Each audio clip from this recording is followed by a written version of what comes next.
the thing that kills most people is not disease, guys. It's loneliness. Why can't just Badu just be a normal guy? Just love somebody normal. Is he allergic to women? Here, they're exchanging bodily fluids, and then she's asking him, "So you didn't tell me your name?" So people can thrash it, can celebrate it, they can do whatever they want with it, but it's out there. The set actually, it's like this long corridor, which is like 30 feet, which actually becomes 50 feet, which is why it feels like the door is going further away from you. I wanted her to be in brown being earth, far away from water.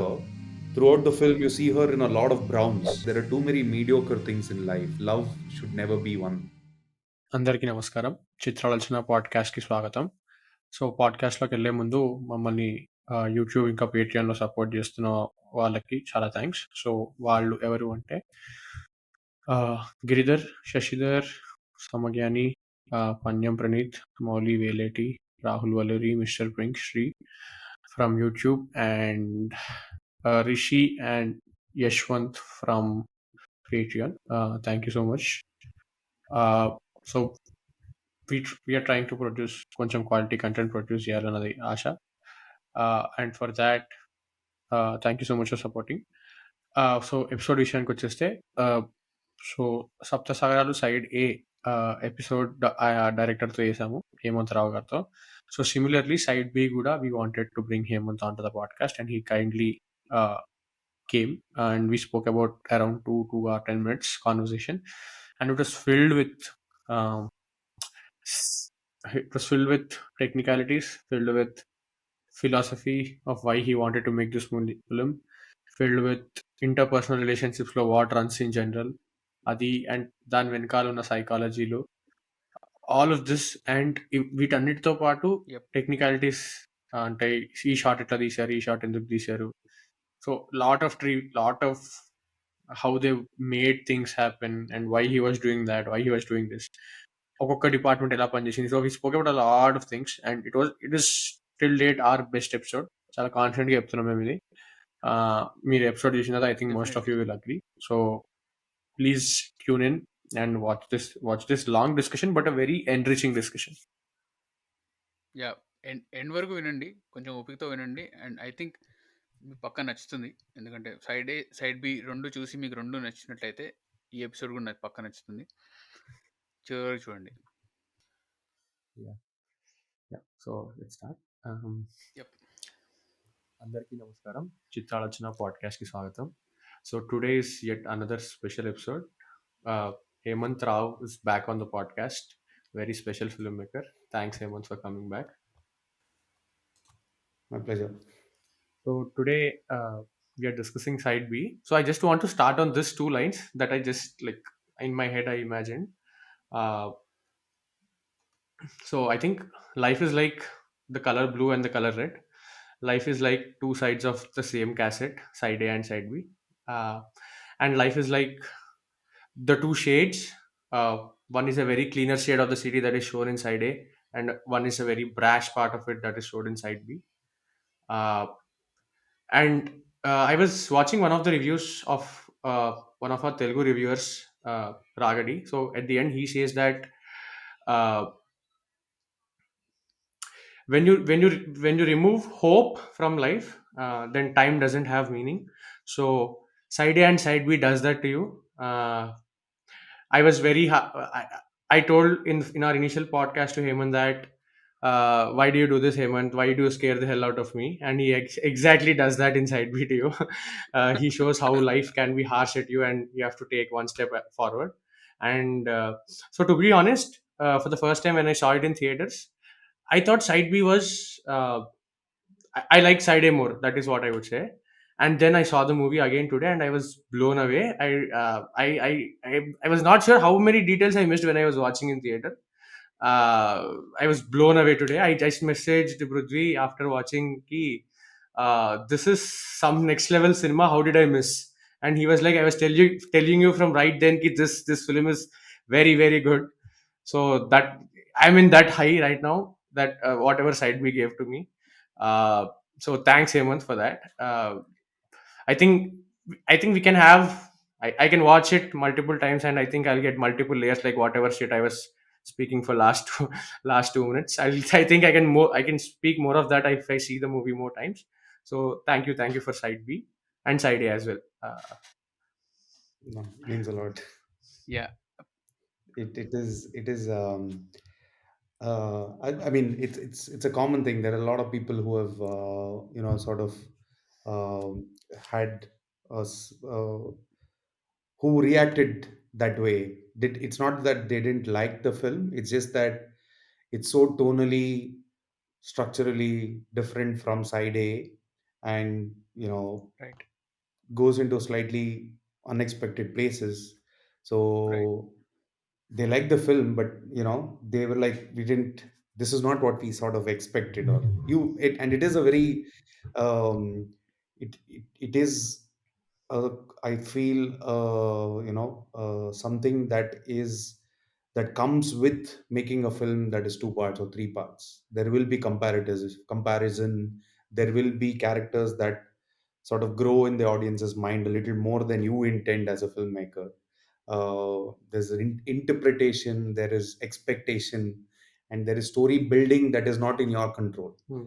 right? You, like, for me, the story starts and ends, and then the story starts again and ends. So the in between, the audience is filling, essentially, where right, they go home and they're like, Maybe this happened, maybe this will happen," and it's, and I honestly believe every single one of us is a storyteller, right? In some shape or form. I just do it professionally. I have over the years tried to hone my skills and develop a discipline for it.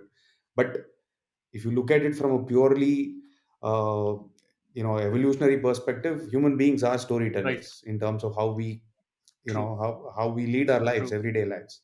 So they do fill up the gap, and the audience is fairly imaginative. So when they did what side B, a lot of them, maybe it was in contrast to their imagination, or it was not as they expected, or so when they watch it again, it's and these are all people who have really loved the film, both parts, but I feel they're able to appreciate the film a little more now that they're watching it for the second time, just like yourself. So it's a very nice, it's a very new thing for me. It's never happened in my film, where I've never made two parts before. right, So these are things that you sort of don't expect.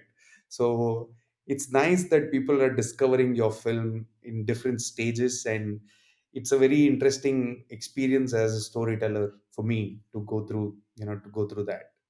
right, Uh, right. right.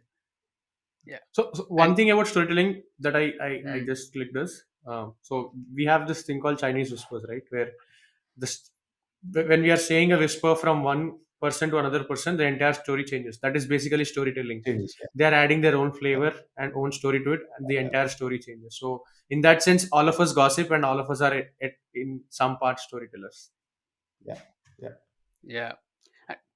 And I mean, going back to Sandy's point, where he messaged me saying that this is some next level film, and I literally said, I was telling you the same thing since November 17th when the film released, because I happened to miss Side A in theaters, so I had to watch it on OTT. But I was lucky enough to watch uh-huh. Side B in a cinema screen, and I feel it is a masterpiece even now, and I was blown away by it constantly throughout 2 hours 26 minutes. And when I was rewatching it, I still felt the same amount of the goosebump moments, or the emotion, because I can never listen to Kadalani song without having a gut in my throat.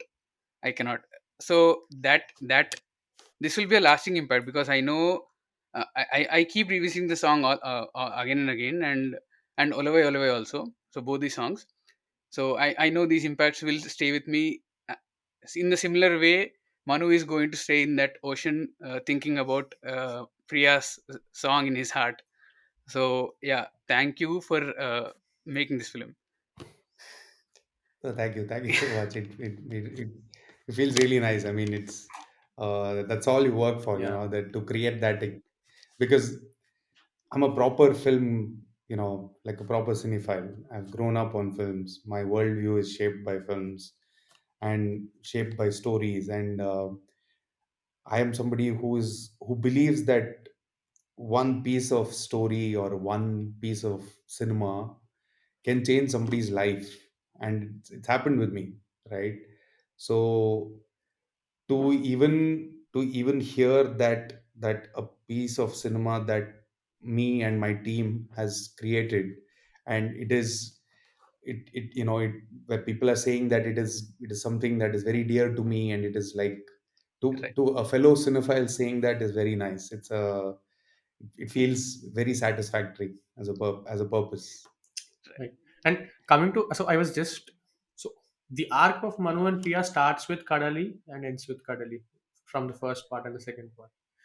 Uh, I was just blown away. Like, first, there are so many setups in side A that we do not realize, but only after we watch side B, we realize that all of these were setups for uh, these arcs to get completed. Uh, and for me, the most beautiful part was I knew from the trailer cut that blue and red are the themes, but after I saw side B, I went and saw side A, and there is like in the sense of image, there is complete tonal shift on what clothes they are wearing. There are all of them are wearing very light shades clothes. The tonality is very light, and True. on contrast, everyone is wearing dark shade clothes. In the same way, the streets are cleaner, the houses are cleaner, the paintings are very clear and very light inside A. On contrast, side B has True. very the hotels are very bland. Everywhere there is on road, everywhere there is dirt. In a playground also, you see at some corner there is garbage around. uh, the walls are also very like grayish. You also make it a point that when a photo is hang around that, the black ashes are The there. suit. So Yeah. saying that the wall hasn't been painted for like maybe 10 years or something, and they have not been dusted as well. So you make it a point. So I think in last podcast also I said, so that at some point life gives you a big jolt. When we take a big shock in life, the perspective of a person changes. And for Manu, it is the ending where he's innocent, he's very hopeful on the entire world by the end of side A. And the color palette, the production design, all of that is very like it reflects his mood.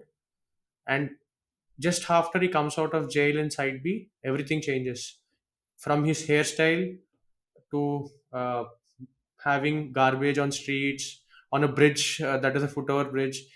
It is reflected everywhere, and I think it is like you were very, or your production design team, specific instructions were given where his worldview is like that, is what I felt, and that is so beautiful to like you see different worlds. So that is why I started saying that there is side A to life and side B to life, because after that big of a jolt to your entire life, I think every you become bitter as a person at some point.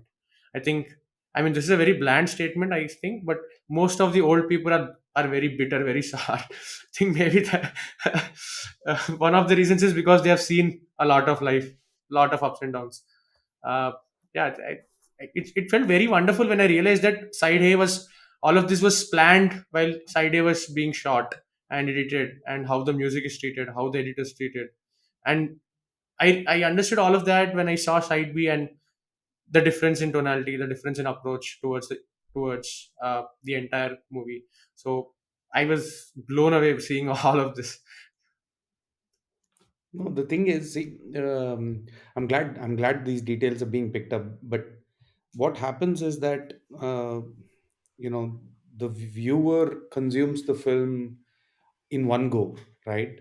So it seems like everything is sort of magically come together, and Right. sometimes, um, I mean, there's a huge amount of vision that is in play for sure, but a lot of things are a consequence of being in pursuit of that vision. So let me explain. It's like this, right? Like, for example, you were talking about there's a school scene, and in the background you can see like a garbage, sort of a situation. Now, When I went and spotted that location, we saw a lot of schools. The reason why I liked that school is because my cinematographer had liked another school which was slightly cleaner, but it Mm. also had elements of dirtiness and clumsiness. But this location sort of just felt correct. But I didn't choose it for the garbage. I didn't even know I'm going to be exposing that side.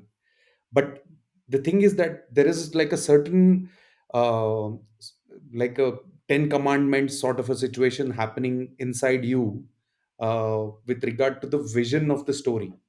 So in every decision that you sort of have to take, it goes through that process where it's like, is it matching with the core philosophy of the film, is it matching with the core idea of the film? And because I get to shoot the film over, like over 6 7 months, happy accidents happen, and you're also allowed you also have the luxury of time to carry that vision forward, constantly revise on that vision and try and look at the edit and say, okay, maybe this is going a little far away from the vision, how do I pull it back? So it is the thing is, you need to constantly, at least the way I approached it, one thing I realized from very early on, and from my first film, is that as like the person who is sort of leading the way, and deciding which way to go, I need to be Correct. constantly, you know i- in that zone. Like I need to have, complete attachment to that vision. Um, and and subsequently it passes on, and before you know it, and when you work with really smart and intelligent and extremely creative collaborators, uh, they will also sort of tune into that vision. They will also tune into things that are part of that 10 commandments. You will want, they will ask for some dirt. They won't accept something clean. And it sort of Right. just, it sort of becomes like this whole discipline for the film, like Mm. a certain grammar. None of this is planned, right? This part of it is not planned. So it's like Right. you take care of all the details with great concentration, and a certain sort of subconscious discipline seeps into the entire process. And because if you were to ask me, how did you do this, was it like a very planned thing, I would say, sure, it was planned, extremely planned, very very, strong idea. But when I see the film and when I hear people say these things, I'm like, wait, how did all of this come together? Like, it's a little difficult for me to figure out myself. But this is it. This is what I'm saying is exactly how it has happened. So, Mm. it's like every single decision you take, you are reaching to that part of the film. It's like the film has, in my head, it is like, it is at paused at 45 minutes. I know the scene is going to come after something else. So I'm like, okay, is it fitting into the way the film is, the way the locations, for example, is it too out of place? Does it feel, are we hitting the right sort of notes? So it somehow seems to, come together. And it's only possible when you have a kick-ass team, I think. R- Right. So at Right. some point, all of these decisions are happening at some subconscious level because you have internalized the entire story, Yeah. right? Not all the decisions, like all the major decisions are conscious. All the minor ones become subconscious as a consequence of getting the major decisions right. Right. Right. I mean, in one of his interviews, Tyagarajan Kumar Raja says that, or refuses to accept that, after his film has is released and is into the public, it is not his film anymore. I agree. So he you agree? So that was what my question is. So I'm quoting you from one of your interviews. You say that cinema is an amalgamation of everybody's collective brilliance as well as everybody's incompetencies. As long as you maintain the brilliance above the incompetencies, that should be all right. So you, as a leader of the team, because you just mentioned that at some point you will be leading, taking all these decisions. So where you, and I mean, it's a burden, right, to be the leader all the time through 7 8 months of shooting process, and you will have time, you may have had times where you had doubts, or is this vision properly, or am I going overboard, or is this I'm not able to achieve things. So when these happen, do you tend to go back to, say, for example, Gundu Shetty, who happens to be your co-director and also writer, so you rely on people like them, or is it the other way around? Because it's a teamwork, No, and then when it is out, it is not your baby anymore. So I just wanted to relate A and B together. I'd be lying if I said I had it in control all the time. Uh, there have been many instances where I have had to speak to Advait, I've had to speak to Gundu, I've had to speak to Charan, because staying too close, you become insensitive Right. to, like it's very it's very common with human beings, right? If you read constantly about violence in the newspapers, right, there's a certain, like a desensitization of the violence, right? uh, True. so similarly, when you are so close to the emotions of the characters, uh, you it stops impacting you after a certain time, and you're like, is there chemistry between the two of them? you know is this scene really stupid? Is the scene boring? Will I fall asleep? And you're overworked, Right. right? I mean, if I am falling asleep, because I am operating on 3 hours of sleep or 4 hours of sleep. So when I'm looking at the edit, and I'm feeling a little drowsy, I'll be like, wait, is the film boring? And is that why I'm feeling Right. drowsy? So it's like a constant process where you sort of voice your concerns. So I'm as a personality, I am very um I don't I don't know when to ask for help. I'm not, but with regard to films, I'm able to somehow, sort of put my hand up and say, okay, I need a little bit of objectivity here. Advait, what do you think? Or Gundu, what do you think?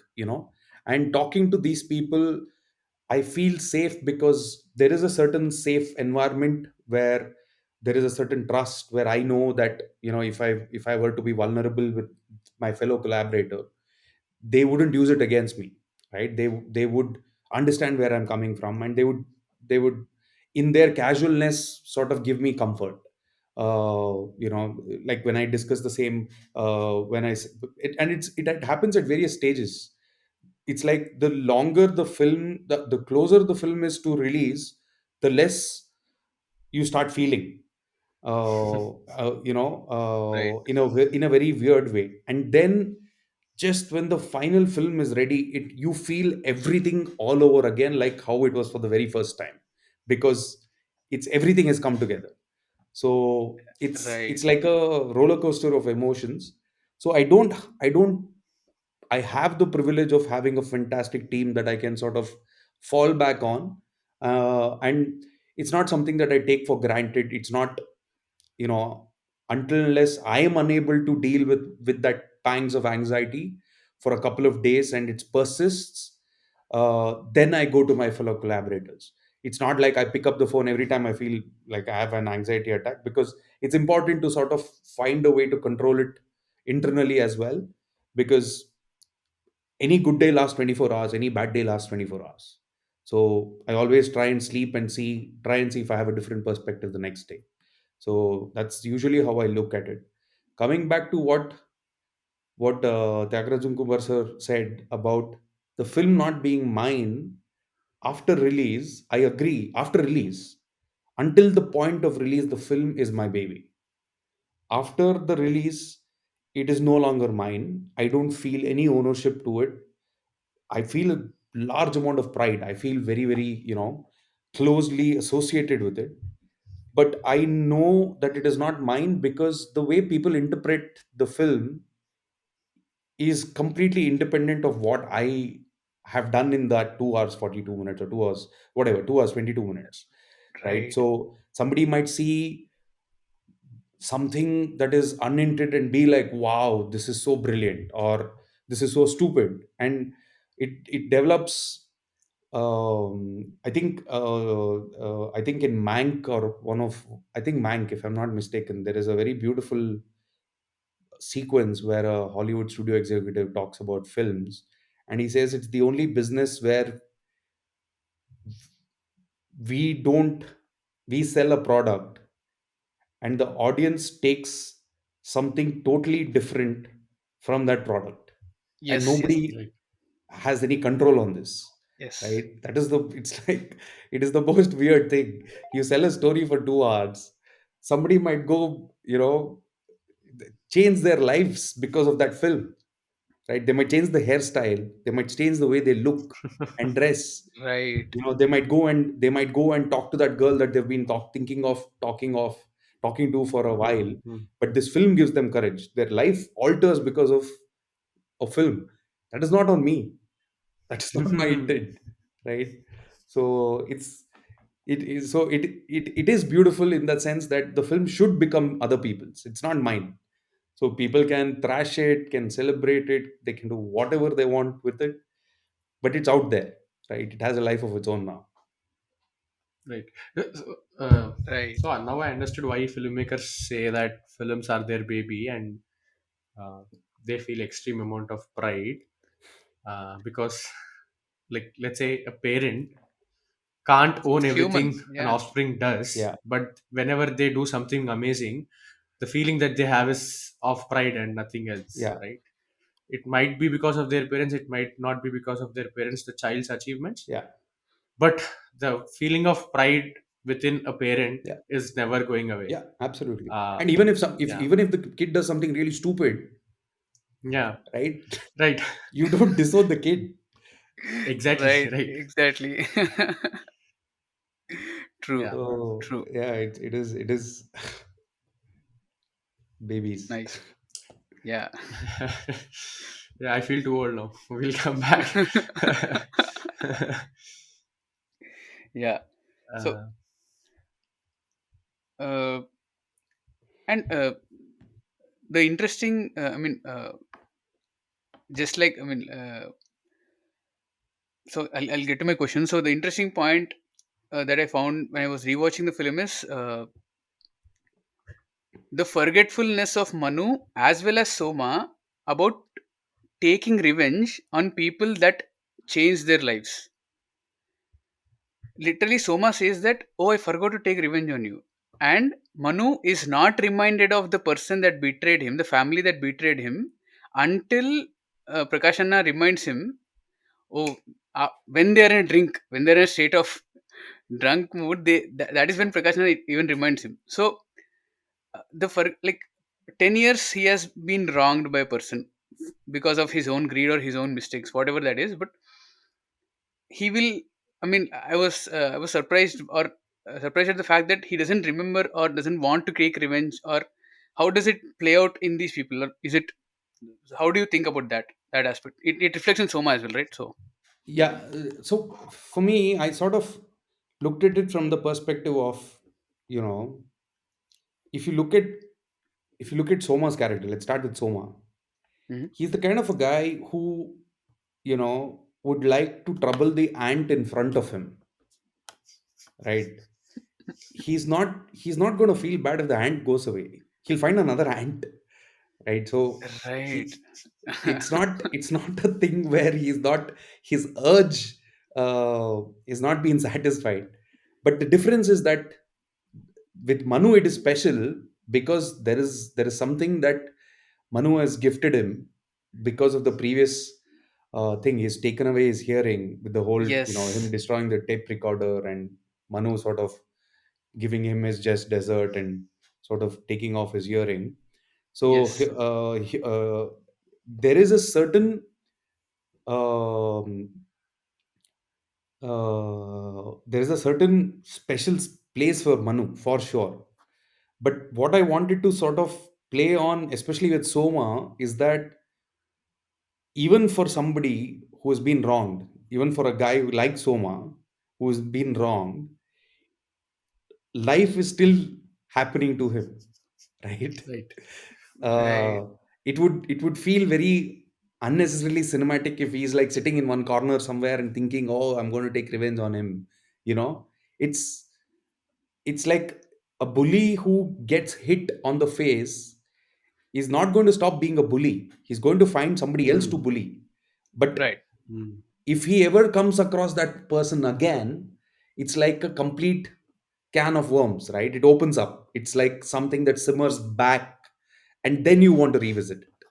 So, but it's too much effort to go looking for it, too much trouble, and so I wanted to root it in a very real space, because when I was doing research for the film, I spoke to a lot of criminals, and I went to jail, I went to the jail, spoke to people who have done, like, who have three life sentences, like, sorry, who have three multiple homicide charges, and murder, and career criminals. And I had the sort of interesting experience of interviewing them, and there are many people who have, like, come out of prison after 8 years and killed somebody who did something wrong to them, like, 8 years ago.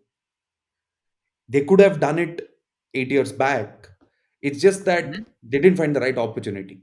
It's like it got pushed down, the anger got suppressed, and they forgot about it. Right. But Right. when they came into the real world, it's like, oh, wait, I hate this. I hate this guy. So that sort of a thing with with Soma, at least. With Manu, the reason why he doesn't feel the need to take revenge is not because he, he's not seeking it. He finds the biggest problem with Manu is that he holds himself responsible for the predicament that he is in. So he put Right. himself in a situation where somebody, you know, wronged him, where Achutana, nobody forced him to go to prison, right? He Correct. decided to go to prison, and then they decided not to honor their word. But the mistake here, more than anybody else, is Manu not being able to forgive himself. So that is how inward looking he is. So which is why he doesn't go seeking for it. The only reason when he Right. thinks about it is when he thinks about what is owed to him from the past, which could change Priya's life. Hmm. Only then he feels the necessity to go and stake claim to set the dream right. He went for that dream, right? He went into prison for the dream. So he feels all right to go and stand in front of them and ask what he wants. So there also, I was very particular that I didn't want him to go and directly attack them and ask for revenge. Hmm. He goes and tries to talk to them. True. So when he is shut down is when he bites back. He's still a loyal dog. He's still trying to walk through the front door and address and saying, Madam, madam, I used to work here. Let me speak to you. And when when they treat him a certain way is when there's a snap in his head, and he's like, okay, this requires vengeance. This requires Hmm. a payback. So I looked at it that way. That was the perspective. Which is why for me it was never a revenge film. It was never, it was not. Right. Revenge is when you are in the clear, when you're 100% sure that you didn't do anything wrong, somebody wronged you. Hmm. Hmm. Right. I think Okay. I think revenge film is something people might have expected looking at Side B's teaser or Side B's Yeah. trailer, Yeah. Yeah. both Yeah. of which I will not. I you don't usually see for any film if I'm watching a film. So that is probably that's what people might have expected coming in, and of course the glimpses that you leave with us in Side A of Side B kind of give that feeling where Correct. all the antagonists and protagonists are lined up in Side B now. It's a new Yeah. world 10 years later, so it could give that feeling. But yeah, makes sense because the realistic tones that you stick to throughout the film, of course, apart from the dramatic moments, yeah, it really uh, No, makes sense. Yeah. again, I don't know how well this is the intent behind the stroke of the brush. How well the stroke of the brush has Right. translated is, again, for people to say. It's Right. Right. So I think there is one beautiful dialogue by Manu. So when he goes back and uh, the son gives the watch, right, saying that this is very costly, don't ever come back to us. I think that is very good. So Manu, while he is drinking, he says that my 10 years of life is worth this watch. You Time. wantedly chose a watch so that it signifies time, and so that is again the setup and payoff which I really loved, because there he gave 10 years of his time and his entire life changed.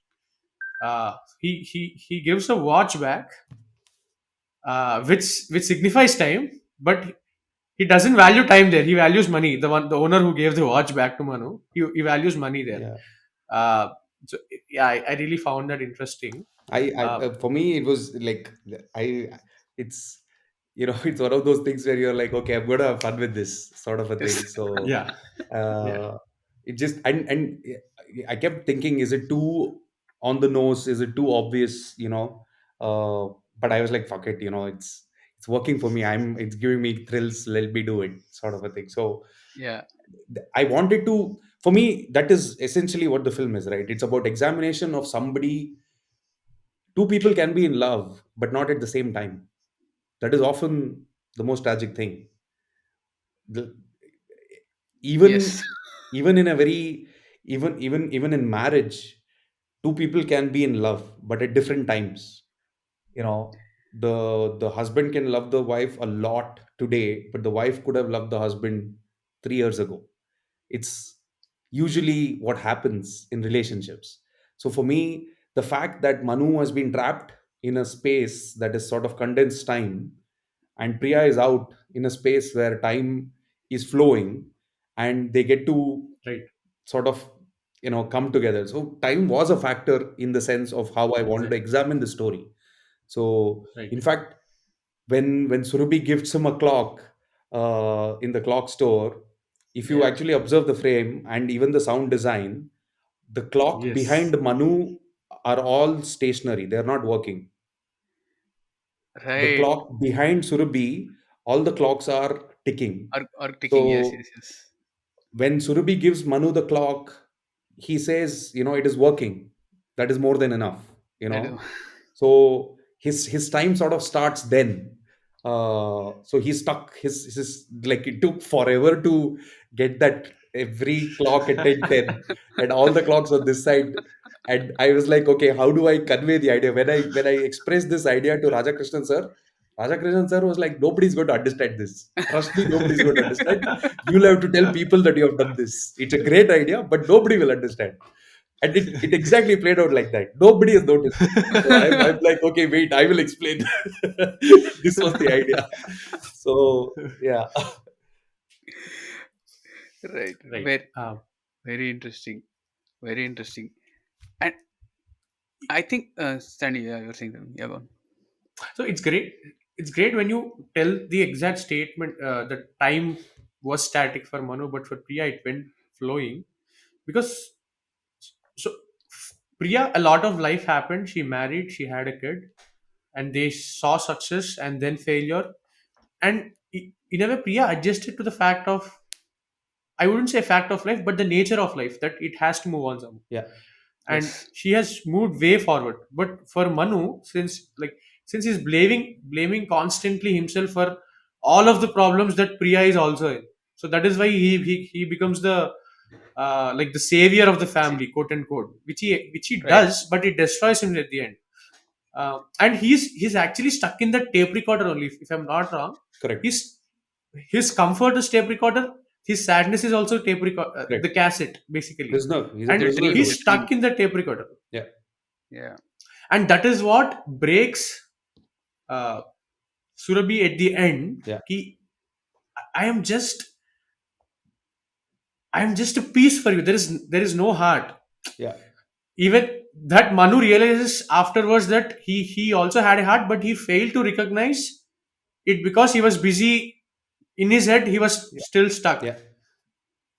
So so that part, so that is where the Surabhi's character is very interesting, because I don't know, because she's able to guess the behavior of Manu right from the start. She's able to guess it.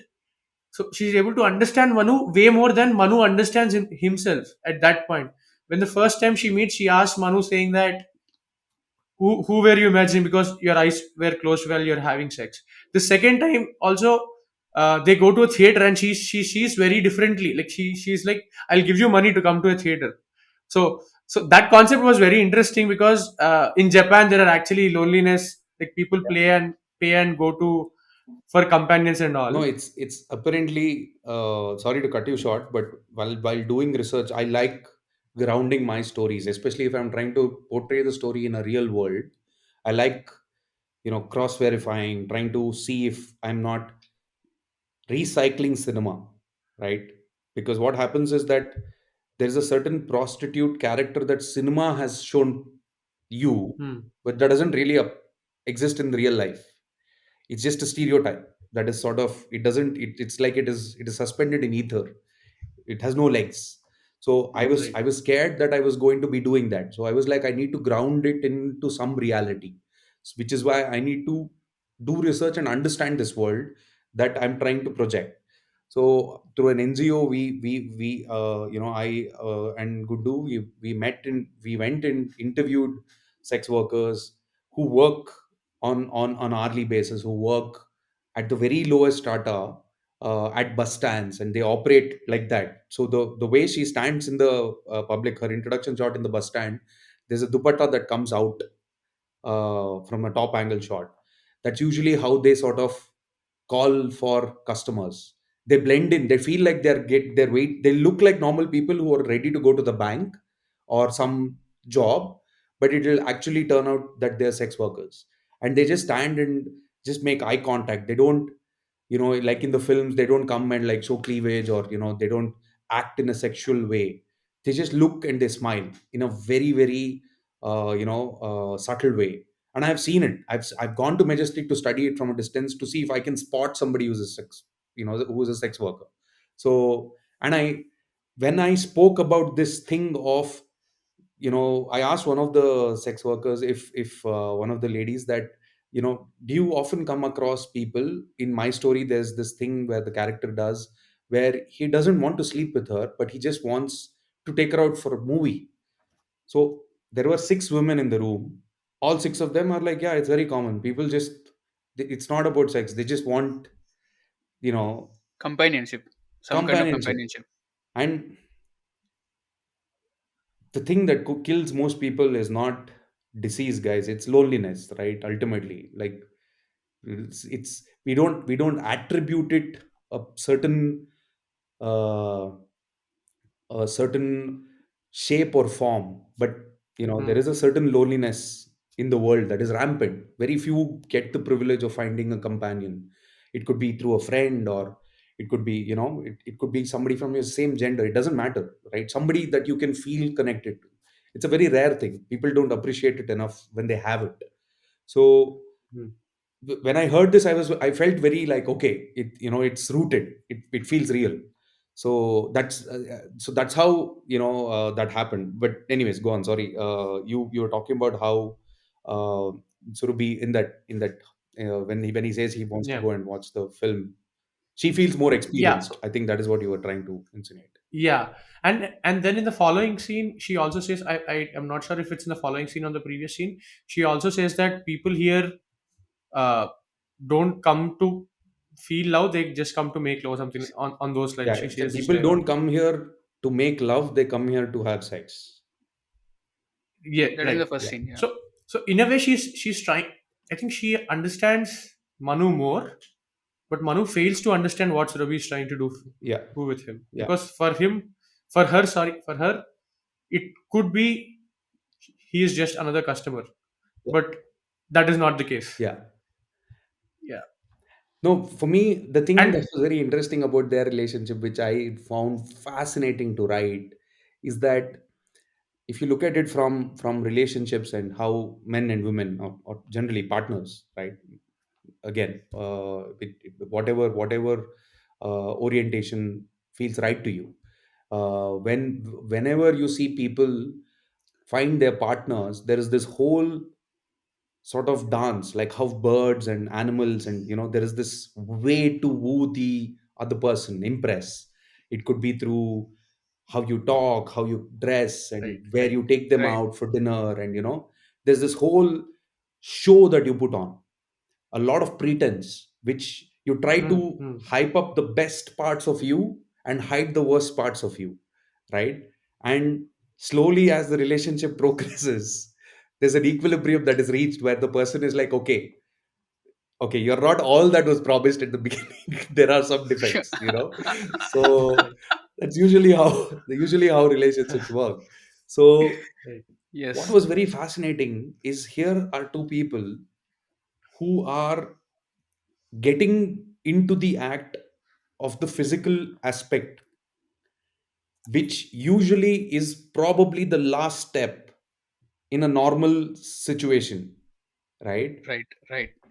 So here they're exchanging bodily fluids, and then she's asking him, "So you didn't tell me your name, right?" Hmm. So that for me was very fascinating in terms of how does a relationship evolve.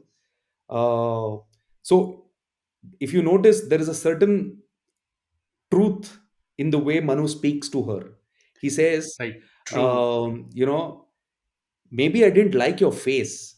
That is not Yeah. something you would say to any other person, right? Yeah. On a Right. first date. Yeah. But they've been completely naked with each other. So he's able to look at her and say the most, you know, Yeah. truthful thing without thinking about it, without thinking about what she'll feel. So Hmm. uh, I operated uh, developing their relationship from that perspective, and it was a lot of fun to write. I mean, because it's very new, right? It's not something that I have personally experienced. So it was like, okay, where is this going to go? Where is this going to go? Right. So, Right. but you're right in the sense that Surabhi, as a vocation, deals in sort of, you know cutting up a piece of her soul and body Right. and sort of trading in it, right? So she can spot damaged goods. Yeah. So she Right. herself is very damaged in a way. So she gets it. She gets the beats a little more faster than him. But what she doesn't account for is how she falls in love with somebody Yes. like Manu. Right. That I think is very interesting for me, because even somebody like that who's had their hands burnt so many times can fall in love. And Yes. so that is how that came about. Right. Right. Right. So there is this when the second time they meet in hotel. So from there the banter starts between both of them. Each of them are pulling each other's legs, and there is this scene after where something I don't remember the dialogue exactly, but after something shares, Manu pulls Surabhi very close to each other after that banter, and that push and pull from that scene keeps on happening between them. I think the pretense, whatever you were saying, I think in their relationship it is that Yeah, pushing each other here and there, yeah, and I just wanted to highlight that a lot of like whatever you said initially people flirt with each other a lot, right? And flirting is generally inflated. You inflate a lot of things about yourself while you're yeah, yeah, flirting, yeah, and that is why flirting actually works for most people, because you feel good about yourself and the other person while you're doing that. yeah, uh, and then eventually we will realize that okay, that was all a big hoax, and Side and B begins. there is a lot of work to do with each other. Anyway, so of there's a course, very the there's a very nice thing in a Wonka Wai film called Chungkwing Express. I'm sure you guys would have probably seen it. There I've is heard a it, but I've not seen it. I've heard it. there is a episode in it where he talks about how, I think, if I'm not mistaken, it's like, I don't know why I'm not remembering. Maybe I'm growing old, but there's a jar of pineapple. He attributes his relationship to that jar of pineapple, and how the jar of pineapple has an expiry date, and how love comes with an expiry date. So it's very interesting. So it Right. is, Right. And while you were explaining about the dance of the birds and how flirting happens, and so that I got this another Tyagarajan Kumar Raj reference from his short Ninaiva or Parvai. In that, he calls it peacocking. From an evolutionary point of view, it's the characters explain the same thing. So that was a reference I wanted to mention. And going back to Surabhi and Manu's relationship, I think Manu, of course, it is literally shown to us saying that Manu is imagining Priya in Surabhi, and because of that imagination in from his point of view, which is not shown throughout the film, only for the first two scenes, he is trying to be the purest form of himself with that person who bodily is Surabhi, but in his imagination is Priya. So, and this woman, because she sees a lot of men who only want, who come there for sex for her, to her, and this guy is an outlier who is being the purest form of himself. And you only cut away with one kiss scene, and then the shot cuts away. But I feel the way he makes love to her is also kind of giving her more information about what this guy is feeling when he's doing that. Yeah, yeah. See, uh, I sort of insinuated that in the dialogue where she says that people come here to have sex. You made love, right? Right, right. Hmm. I think it applies to both genders. If a Hmm. man is making love to a woman, is very different to the other person can tell when there's emotion, right? You there True. is a certain Yeah. carnal way in which the same act can be done where there are no emotions attached, and it's just a right swipe or a left swipe, whatever. Right. So, but you cannot dismiss the fact when emotion is involved, especially Hmm. for one of the partners. So Surabhi is able to see that. Surabhi is able to pick on Hmm. it because she trades in that space very regularly.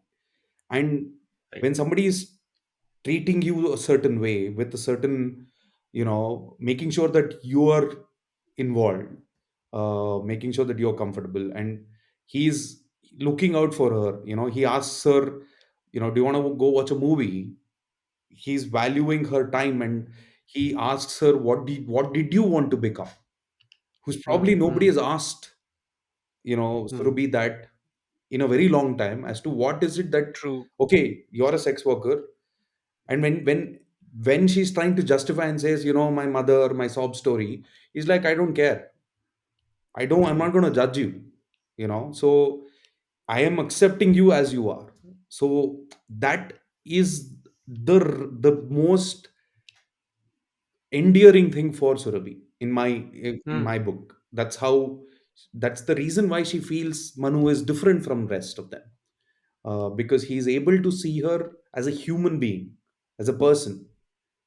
The thing that Manu doesn't take into account is that he starts developing feelings for her without knowing it, right? Without True. Yes.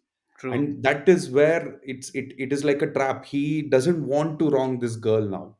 He's basically, I think, my wife said this very interestingly, when I share all my ideas. I bounce whatever I write and ask her for opinions. Usually she's like, Right. this is not nice, it's crap or whatever.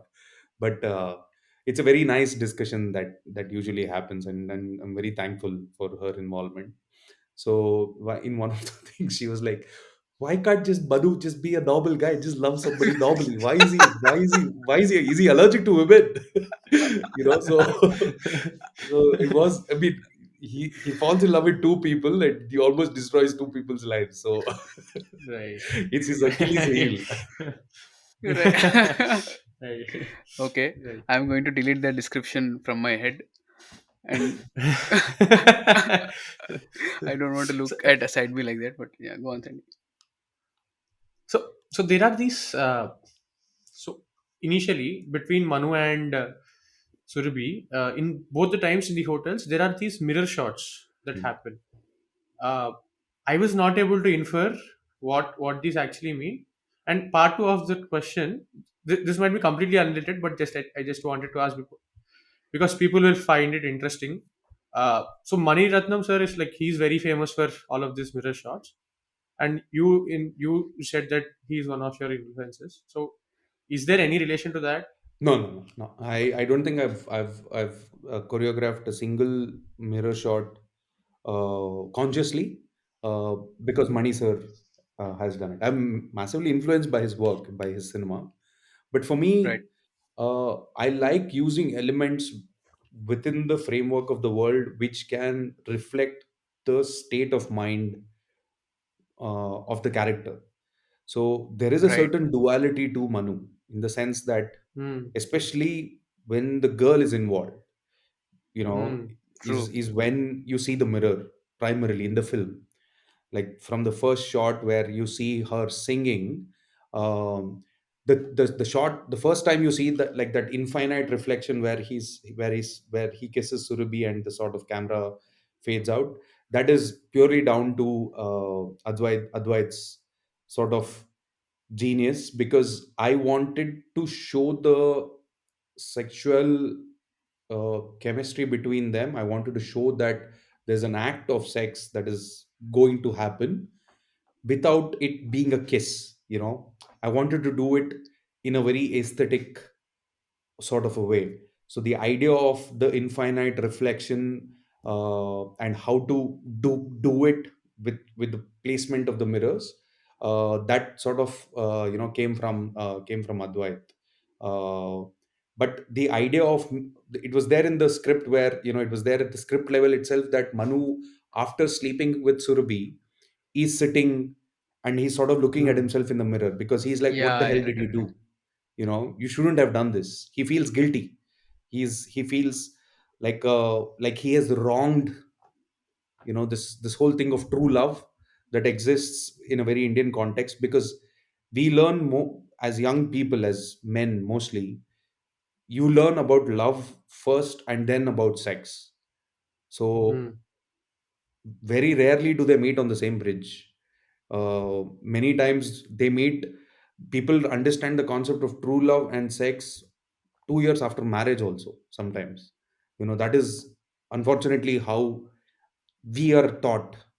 Even though we are the most populous nation in the world, one of the most populous nation, it's somehow frowned upon, as an idea. So he Right. feels like he's committed a sin by sleeping with this girl. So I wanted that moment where he looks at himself in the mirror and he feels a certain amount of shame. So that the idea of the mirror being there was there, and the idea of the mirror being in the room where she sings, but we see Priya in the thing was Reflection. also there. It's just that we decided to place it opposite each other for that shot, Hmm. for Right. to create that infinite mirror sort of a thing. So that's how it Right. happened. And the mirror shot with regard to, in the scene where he gives the Mangal Sutra and he sees Surabhi and Priya in the same frame, Right. in that broken mirror. I think that what I was trying to communicate there is that Manu is seeing two people there Hmm. in his True. head. He's psychologically, at least, imagining Surabhi to be Priya, but is also dawning on him that there is Surabhi and that is another human being. So Right. it's like, from that point on, Surabhi sort of leaves. Priya leaves Surabhi's body, and he sees Right. only, Hmm. Hmm. he sees only Right. Surabhi. So I wanted to create that sort of, because what happens in the previous scene is he sees her as a married woman, with Hmm. a kid, and he recalls this whole marriage thing where he and Priya were almost like a married couple. So when he comes and gives her the Mangal Sutra, it's almost like, she got married, so I will marry another girl. I will also start another life, and I will also attempt to be different. I will also, fasten the clock. So that mirror shot was we got it with that. In fact, while shooting it, we tried multiple options. Advait had the idea of using a filter where, you have a prism sort of a filter that you place in front of the lens, and it Mm-hmm. splits the image Mm-hmm. into Okay. two. So the idea was to shoot Priya and then Chaitra.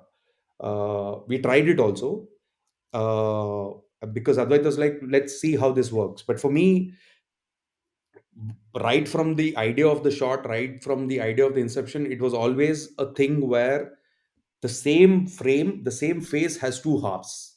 If we can do that, Mm. it'll be perfect. So until the very last minute, like it was the last correction that I asked for visually before the release of the film, because I was not happy with the CG. Like like the two shots are composited with each other. Like we shot the same shot with Rakshit and Surabhi, I mean Rakshit and Chaitra, the same shot with Priya and Rakshit, and we kept Rakshit in the frame, composited the image of Surabhi and Priya, and sort of created that in post.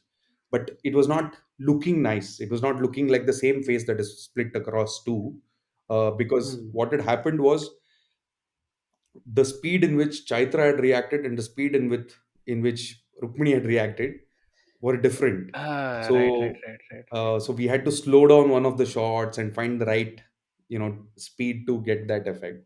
So the mirror primarily is used to sort of psychologically infer the state of mind more than anything else. Right, So that's right. the Right. I mean, I think so. With this mirror explanation, as you were explaining about this, I was imagining the place, the vantage point from which Manu is looking at Priya's life. So he breaks the glass window of the train, and he's looking through the window towards at Priya's life. So he's a viewer. He's forever a viewer, stuck in a cage of his own doing, and because mentally he's stuck in that dream which Priya tells to him through that tape recorder. That aside, if had he not broken that glass, the reflection from this side would be of that family there, and probably he's imagining himself in that in place of Deepak, had all this not happened. But because it's a broken glass, the other side is side B, and that is full of mm. reds, and he's See, see, he's this in is his what black this is this is what I meant when I said the film is no longer mine.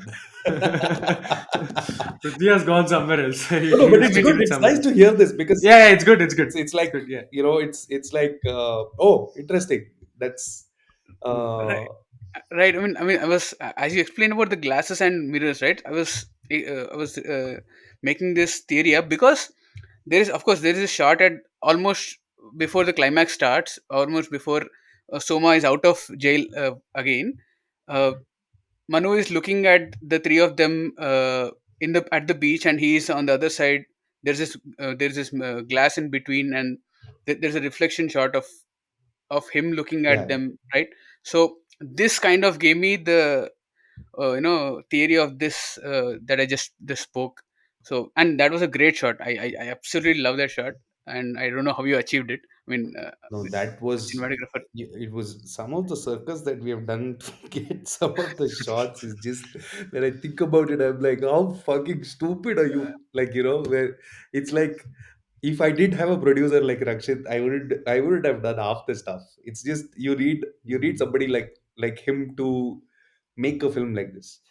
That shot, we looked for close to 20-25 houses by the coast of Mangalore. Okay. We found one Right. house. The main requirement for the house is that there has to be the house by the sea has to be tall enough for it to reflect the waves of the sea, right? Mm. So we found a Right. house, but it didn't have a glass. So we built a glass. That whole thing is a set on top Wow. of Mm. a building. Now we built the set, but we can't shoot because it is so tall. So we had to create a platform on which we can keep the Jimmy Jim to shoot this sequence. And all this is for one shot of the film. And the net expenditure for that shot, if you just look at the effort, time, is is insane. But I would the Rakshit would allow, like, Rakshit would not even think of like saying, okay, is this, because he trusts me implicitly, because I am of the framework is that the way I work is like I will spend 1.5 lakhs to take this shot because it is so important for the story, or 10 lakhs to take this shot, but for another shot I will spend only 50,000. So I'll make up for it somewhere else, where So it's Right. important to have that freedom where you're like, okay, this is really important. I'm going to execute it and it's going to cost money. But at the same time, have the faith of the producer where he's like, okay, he knows what he's doing. He's not going to do it for every single shot of the film. He's going to Hmm. pick his battle. So it was like the idea in my head was that he sees, because see what happens is that the photo shoot, the planning behind this entire sequence, I had to shoot um, Rukmini, JP, and the kid, and do a photo shoot of them to get that image, Hmm. right? Right. And I wanted the image of a sea in the background, because the whole idea was that Manu and Priya wanted a house by the sea, right? It didn't happen. The closest thing that Priya has come to is an artificial background in a studio shop, where they're standing against the backdrop of a sea. She's Correct. probably not even, she it's like when she was asked what is the background, she chose the sea, or JP chose the sea because they come from the coast. He's from Mangalore, she's Hmm. from Mangalore. So they chose the sea. So when Manu sees that, so I had to shoot the photo shoot. So that was not CG. I actually did a photo session with the three of them. We got that backdrop and we shot them against we shot them against a green screen, but changed the background, obviously. But that we took that photo. Right. The Right. idea from the script was that to recreate it in real. Manu sort of makes that sea come true. He takes them to Hmm. the sea. So it would have only worked if we sort of create that reflection and create like almost like a mirror image of that photo. So it the again, I'm so thankful that when I share such ideas with Advait, and Ullas, and Gundu, nobody looks at me and goes, that's a really stupid idea. Nobody does that. They they're like, oh, that's very interesting. Let's do it. It's like you have more bad people coming together. You feel very empowered, with your badness. So I I think that I mean, I think that's a really great shot, because I loved the explanation that you gave, because it when you look at the shot again, it's as if, so Manu is facing us. We are looking at Manu through the glass. He's facing us, but he's half. The sea is half dissolved over him, and the family is looking towards the sea. So it's as yeah, if they are looking towards Manu, who is the ocean, like the ocean, the sea, which is literally what Priya says to him over the yeah, phone in side A, yeah, and of course it is reflected again in the lyrics yeah, as side B ends, and yeah, of course yeah, he goes into the sea, and yeah, yeah, the yeah, climax happens. So yeah, it greatly reflects in that one shot. yeah. So I mean, kudos to the amount of effort you put and all No, the I'm stupid I'm things very that you happy did. that that it's a lot of people have complimented the shot and have appreciated. The thing is that, see, it I didn't take the shot with so much effort because I wanted that pat on the back. I I always, the entire team goes above and beyond, because that shot will change the story, or how the story Hmm. hits you, right? So we are trying to achieve that, but when they single it out and say this shot was so brilliant or so beautiful, or it really hit home, that it's a nice feeling. It's the Right. best feeling when you watch a film and people start discussing shots. That is like the True, ultimate kick for a filmmaker. true. I, I mean, when you were talking about how Rakshi Shetty is a great producer, and you were saying he wouldn't have let me take multiple shots, I was thinking of that sequence where Manu touches the conch shell, he closes his eyes, so he's dead, and he's walking. But there is a dolly zoom when he's looking at the door, and then you tilt the camera 360 degrees from, I mean, insane shots. I mean, I think from my interpretation, that is, I feel from real world we go back and we are going. along with Manu to the dream world, and he's moving past the door into his dream state because the tilt probably is signifying that. That is what I assume. And Yeah, of course, I whatever mean, happens is that. So please, your film right now. no, no, no. You are, please, please. I No, mean, but I'll keep going on, I'm but not. I'm not saying I'm not saying that was intent or not intent. The whole. The I think the fun is when I don't validate and tell you that is not what I right, thought. right, right, right, It's like I like the fact that it exists a certain way in your head, and I don't want to break it. I don't want to right, tell right. you no, that is not what I. I can only tell you intent in a few places. Like for example, the train thing that you're talking about. For me, the whole that idea was suggested by Gundu of what if he's observing Priya's observation of Priya's house, and that stalking thing was already there in the script. So when we were discussing about the practicality of it, because I like going to locations and just standing there and looking and being there. I do it a lot of times. Like if my technical team, that is Advait Ullas, have come to the location like 7 8 times, I would have gone 15 times. Like Hmm. because I want to get that sense of space. What will Priya do? What will she see every day morning? It has to become almost like muscle memory for me.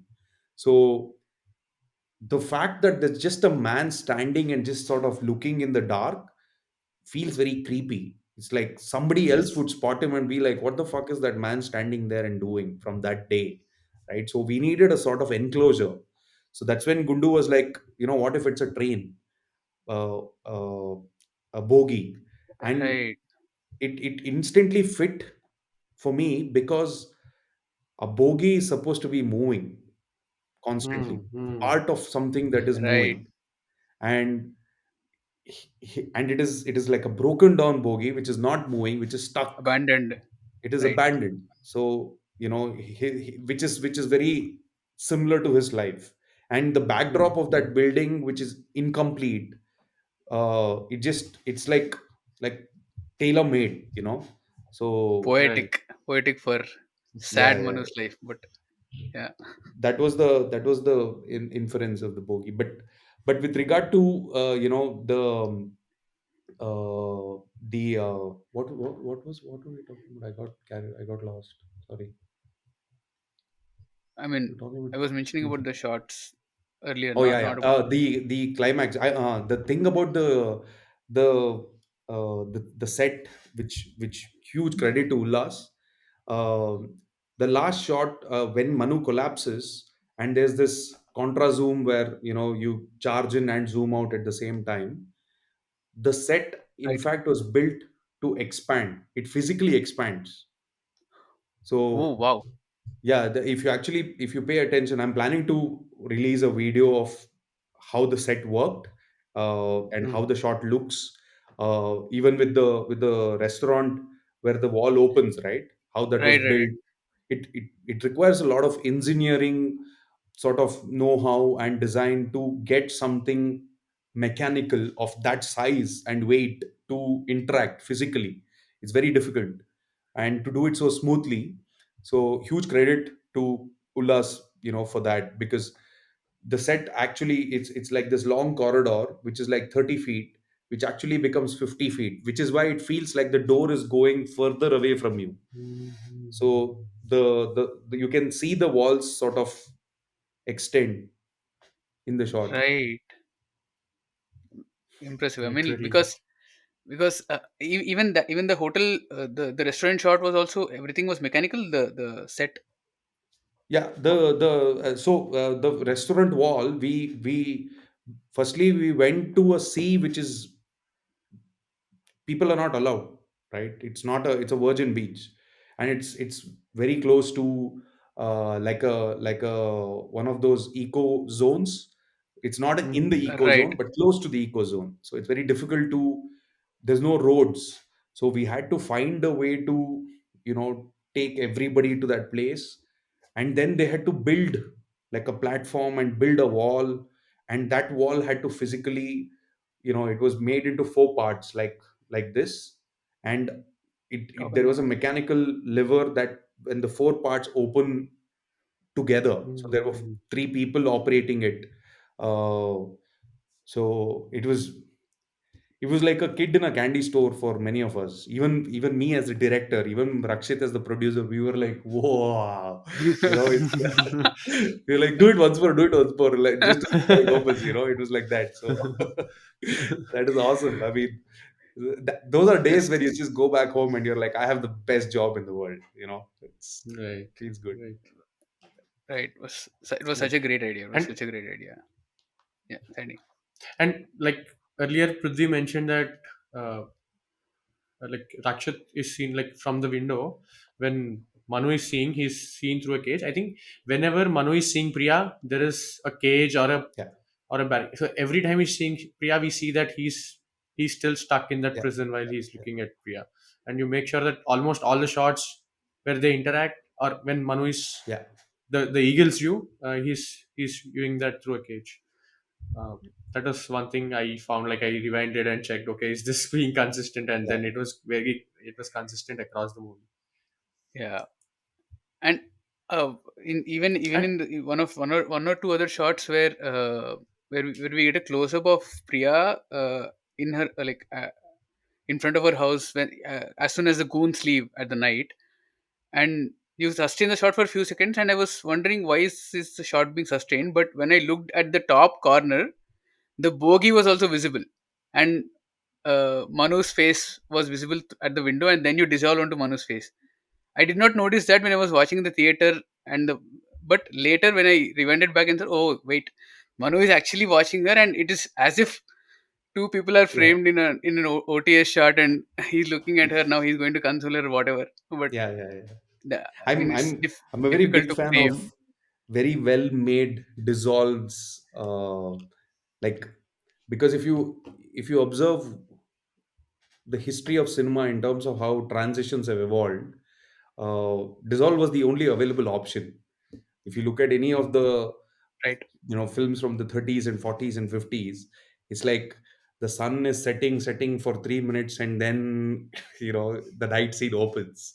And so I think a lot of filmmakers discovered that there is a visual aesthetic to it, and a better way to do it, a nicer way to do it.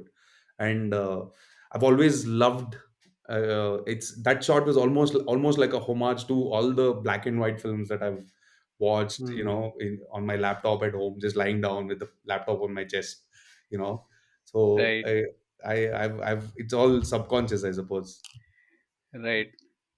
Yeah, and one more thing, that the pre-interval and the interval thing, or the interaction between Manu and Priya's husband, where he's constantly judging whether he's taking care of Priya as Manu would take care of Priya. And he goes to on to the extent like he's always critical of the other person, right? And he goes to almost kill him until he realizes that what happened to Manu also happened to his husband. Here it was because of his choice. At some point he is blaming himself, but here it happened because of an external event called COVID, and also he mentioned his friend where the other person's business is running, and still he's very hopeful ki the other person should be fine, his family should be fine, his kid should be fine, his wife should be fine. That is when Manu realizes that the other guy is probably better than Correct. me, and he decides not to kill. Yeah. uh, and that is such a beautiful way where life happened to you and life happened to that person as well, and he really did take very good care of Priya, which Manu doesn't know, but he later understands that he did, and it's just that life is not being happening to him like the way he would want to, and then the savior complex of Manu kicks again, and he tries to bring money, etc., etc. But that the pre interval and the shot right after interval, that was that was completing the entire circle for Manu. Like in his brain, that is when he decides that I am not the best person for Priya right now. It is his husband, and I will do whatever in my arsenal to support Yeah. Priya's husband. Yeah. No, as in, I think the intention was to show Even the way it is shot with the husband standing and looking at the hotel opposite to him, Right. the sort of the way the staging happens also, Manu is sitting and the camera leaves JP and then Hmm. arrives at Manu. So we are sort of, JP is seeing the hotel, Manu is seeing JP, and Right. JP, Right. Deepak is looking at the at a friend's hotel and is thinking, I wish my life was like that. And Right. Manu is looking at JP thinking, I wish JP. my life was like that. Right. Right. So I wanted to draw that line. Like I don't know how, again, I hope these things sort of subconsciously at least have registered. But I think the intent was that he, for the very first time after coming out of prison, is looking at Priya from a vantage point outside of his. He's Hmm. looking at Priya from Deepak's eyes, from somebody else's eyes. And when he sees Priya as somebody else, it immediately is like, you know, she is another person who belongs to another Hmm. person. Hmm. And Hmm. he sees the distance between him and JP. So that was the basic idea. And Right. like, JP is such a fabulous actor. Just watching him perform is, I really, it was a beautiful thing working with him because he's not very experienced. He's very new. He's not done too Hmm. much. Hmm. Hmm. He's done a lot of theater. He acted, I think, in Garuda Gamana. He's done a couple of films, but nothing that has Right. a lot of depth and weight. The ease with which he was very nervous, especially with lines, because he was like, I'm not it's he speaks Tulu more than Kannada. Hmm. He's Hmm. familiar Hmm. with Hmm. Kannada. He knows Kannada really well, but the moment you give him lines, he used to get a little, worked up. But I have to really, point out that his performance really added that extra, you know to the Right. to that scene, to make it what it is. Right. Right. I think you do some magic. Like we spoke last time also that you really take good care of your Your actors. actors, yeah. Because I was just speaking to another friend who was like the last 25 minutes of film has been left, and he was constantly saying, "Don't reveal spoilers, don't reveal spoilers." Uh, so I was mentioning that in first part, Rukmini took her heart, but in the second part, Chaitra takes her heart. Like she really leaves an impression on you while she's performing. And this is the same with Deepak's character JP as well. And last time also I mentioned the Soma character. Like when he comes on the screen, you feel that urge of Menace. unpleasant feeling that comes in. You feel that here as well, but here his hair is colored. He's not eating pan frequently, but you still see that creepy attitude Yeah. with him on screen. So I mean, the chemistry between you and your actors and No, how you, I yeah. love working with actors. It's that is the fundamental core of my job. And Yes. I am not Right. a director who believes that I should act and show my actor. I don't know how Hmm. to act. I can only give notes. I can only take them to a certain space, explain the scene, and guide them through the process. But to watch, Advait said it very beautifully once when we finished shoot, and one of the rare occasions where we were, I think, having a drink after the shoot, after backup and everything, after the end of the schedule. Uh, we were talking about it, and whatever we do ultimately, and this is what he said, he was like, whatever we do, we might light the scene really well, you might come up with the best shot imaginable, but the life comes through the Yes. form of an actor, right, who takes Yes. that and gives life. If the actor doesn't channel that, moment, everything else will fall off. So Right. it's really, it's really beautiful to watch, to be the first witness to watch Hmm. your actors perform. And it's Right. I I love it. R- I love working with actors, like, who are who are really good at their craft. Right. right. I mean, and because Andy was mentioning Soma and his menace, I got reminded of this very fantastic extreme close-up shot when he's inside the jail. He's thinking of who this person might have been, the powerful guy, and then immediately circles on in his head. He doesn't say anything and he just smiles, but the extreme close-up was so well shot. And I mean, looking at that face on a huge screen is insane. So I just wanted to mention that. So Though great, I great. that's Ramesh sir has that. I cast Ramesh sir for that role only because of his smile. He's not he's not an actor, he's a director. He's a very Director, right? famous, director who has done lots of work. He's acted also, but in the recent past he's not done anything. The only very famous role that he did, which nobody knows probably, is he's the sleeping KGF. character from KGF, right? So Yeah, like the guy who dies, or the guy who's unwell, and because of which you have the whole power struggle. So yeah, he when I saw him at some award function, I saw his smile and I was like, okay, that is just perfect. So I right. wanted that close up of that smile, because throughout the film there was no close up of the smile. So I was like, okay, now Mm. is the right time to get it. Right. I mean, it's again menacing along with the smile because it's like Marlon Brando in Apocalypse Now, where with that close-up shots on him with the bald head. Of course, here he's not bald, of course, but the structure. I mean, I'm not able to put into words, but I think you get the feeling of how Yeah, it yeah, yeah, yeah, feels. yeah. So, and talking about theories, where this is my film now. So, I have these theories about blue, black, and red, and why these three colors keep recurring. So, of course, blue is side A and red is side B is majorly how you promoted the film as well in your promotions, and it reflects in the way you shot, because Sandy beautifully explained at the start of our episode. Apart from that, I feel so Manu looks at uh, side A, I mean the color blue, as in his life with Priya, had he not made that mistake according to him and blamed himself.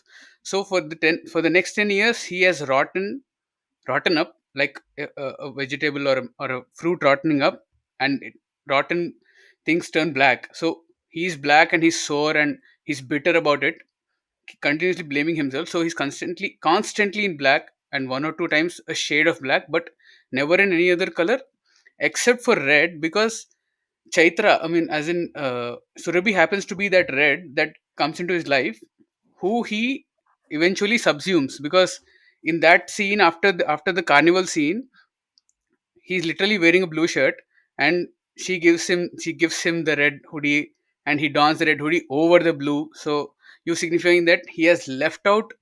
There is no way he's going to go back to whatever things that happened in side A.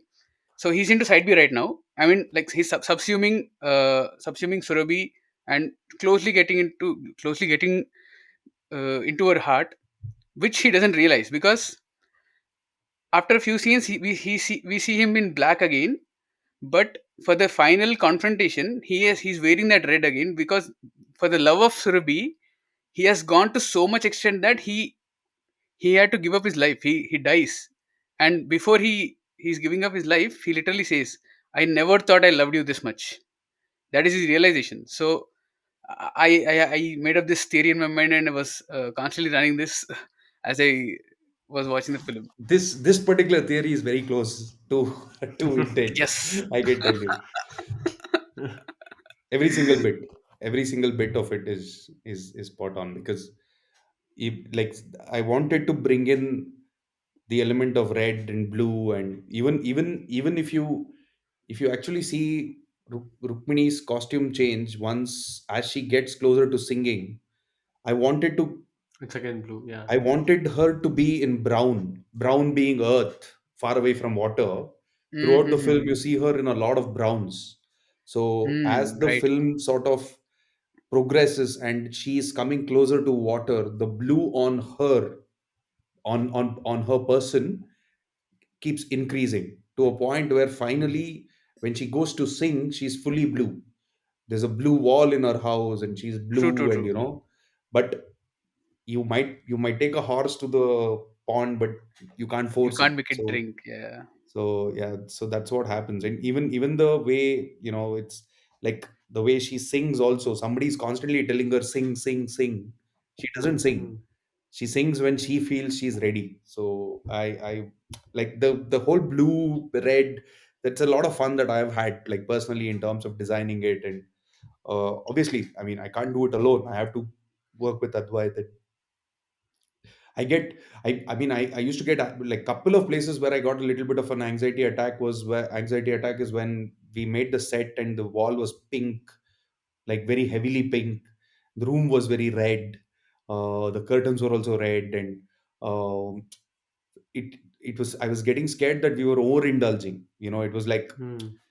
the apart from the drama that we are trying to get through to the audience, the other elements were overpowering. The motives should always take a backseat and be at the background. uh, but when you are making a film, you run the risk of, wait, let me show that there is a metaphor. I Mm. feel it is better if the metaphor plays a little two steps back. It shouldn't be on your nose. I don't It's a matter of personal choice and taste. I don't Right. like it when it's too in your face. It should be something that an intelligent viewer should be able to pick on, rather than Mm. Mm. be thrown at his face. Right. Right. Right. And I also have this. I mean, doubt. You can say this is a doubt because in two of your scenes, the one in the restaurant where the restaurant opens up, that scene, and also when Manu is talking to Priya's brother. I forgot I'm blanking on his name. So in the auto, Vinod. Vinod. yeah, Vinod. So those scenes start from one side of the axis, then you break the axis and go to the other side, and then you bring back you come back to the same place where the scene started. Both of these scenes happen in that way. Uh, I mean, I was just curious about why that choice. uh, with regard to um, the compositional sort of grammar for that particular sequence was more to do with the other scene that was being intercut with, where Manu is sitting and talking with the husband. There is a certain progression to that relationship, right? There is a um, he meets him as a stranger in a bar. The next thing you know, they're sitting in front of each other. Correct. The way we composed it also, it's like a wide shot. But as they get closer to each other, as they get to know about each other, the camera moves tighter and tighter and tighter. And Right. so I had to, I shot the husband and Manu scene first. Mm. So the staging and the blocking for the conversation with the brother was sort of tied down to the composition of this, because it had to match that visual grammar. So the Right. axis, the cuts, everything in terms of, you know positioning Manu to the right of the frame, or Vinod to the left of the frame, or going for a tighter shot, was all with relation to the husband's conversation. Mm. I suspect if I had shot this first conversation, then the opposite would have been true. Right. But the thing Right. that we did with the Deepak scene, sorry, with Vinod scene in the auto, that I remember, is to find a way to create a prison or a bar for Manu, Right. which is why, if you see, there is like a line that is right Yeah. in the Yeah. middle Mm. of Manu's face, where you again try and see that he's behind the prison of sort. Right. Right. Yeah. And And and those locations, right? I know Bangalore. Like, I love. I'm one of those persons. I'm one of those people who, if I'm going into a new area and I see a road and it looks kind of interesting, I'll just go to see where it goes. I've done that many times, and I like making notes of it and saying, okay, this location, like, Mhm. so uh, I have a team member called Aniket in my team who works in the direction department. He's my associate director.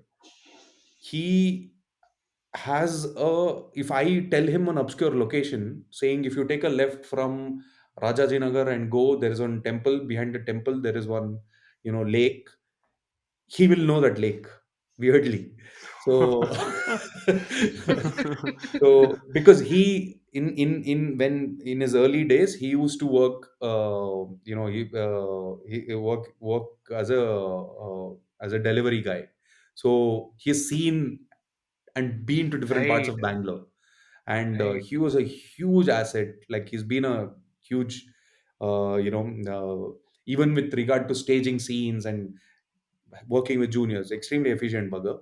So he, like, I used to come up with these random locations, saying there is a staircase on Majestic. If you go, you'll probably see it. Go there and get some photos. So he would go and scout the area, find some 10 other different type of locations, and so all the locations that you see in the film, a lot of credit has to go to Aniket. Right. Right. Right. So, and I don't know why I I mentioned this think though. Completely, it feels like, no, because of I think because I of the think because location, of the staging of staging, and the the what was it? I restaurant, don't know. then restaurant autos, Of and then we Oh get yeah. to Oh, correct. Yeah. The reason why I mentioned the auto is that there is a particular area called Yarab Nagar in Bangalore. So at night, if you just go there now, you will see 500 autos parked together. Mm-hmm. right. Uh, so I used to go in the middle of the night to pick up smokes or have tea. When I was, as an assistant director, when I used to work, and I used to be in that phase where I'd be like, I listen to music, drive on my bike, and just, you know, be that, typical, you know what I mean, right? Yeah. Yeah, yeah, I know. As a Yeah. younger person, Yeah, yeah. younger dumber person. So I used to look at these places and make these mental notes, saying that one day I will shoot a scene in this place, and one day I'm going to use this location. So I got to satisfy a Nice. lot of such imagery in SAPTA. Right. Right. So there is this arc with Achyutana where like he's put in the prison and like he wants Manu wants to know how he felt while he's in jail, and he brings up the topic of his grandchildren, and like in relation to his grandchildren must be growing through that phase, but he is stagnant. There is nothing that Yeah, Achyutana feels. That part is very evident. But the most interesting thing that I found is when both Deepak and Manu they meet there, and they're sitting at the ends of that quote unquote the tunnel or the tank, Right. and they're discussing about Priya, and constantly Deepak is giving reactions when he's saying that you don't know how Priya feels when she sings, and you and he's the husband is constantly worried ki, matlab, who are you telling this to? I'm her husband. And Manu also realizes that and he goes back, but again he insists saying that no, she has to sing. uh, I mean that was just beautiful because that confrontation was waiting to happen, because I mean, otherwise Manu is just cheating Deepak, right? yeah, And at some point he needs to know. yeah, Deepak also needs to know what is happening behind the scenes. yeah, Nothing is. yeah, It is just not his luck favoring him again. yeah, There is some guy who's put in a lot of his effort yeah, to make things happen. Whether that is right or wrong, or whether Deepak's likes it or wrong, is a separate issue, which that scene shows because they're sitting very far yeah, from each yeah, other, yeah, and I don't think Deepak wants to see Manu's face again after that, yeah, after whatever he yeah, knows. yeah, And Manu also respects that. yeah, And the only thing I want for Priya is she has to go back to singing. And this we see in the first shot also where he he asks Surabhi for the first time because she's humming something. correct. Uh, so that is very close to Manu. Yeah, That scene I thought is very beautiful. It sums up like there are two males like speaking properly as two males. Like that the male ego is there, yeah, and they feel both, they feel very attached to that particular female individual, but again they have, one of them has to keep a distance from her because the female is no longer uh, attached to Manu, but it is, she is very attached to Yeah. Deepak. Very beautifully shot. No, thank you. That I really enjoyed shooting that scene because for me that is like when you're writing, there are some scenes when you write and you're like, I want to shoot this scene. Like, how do I treat the scene visually? Like, what is the shot breakdown for this? So Right. the idea of creating that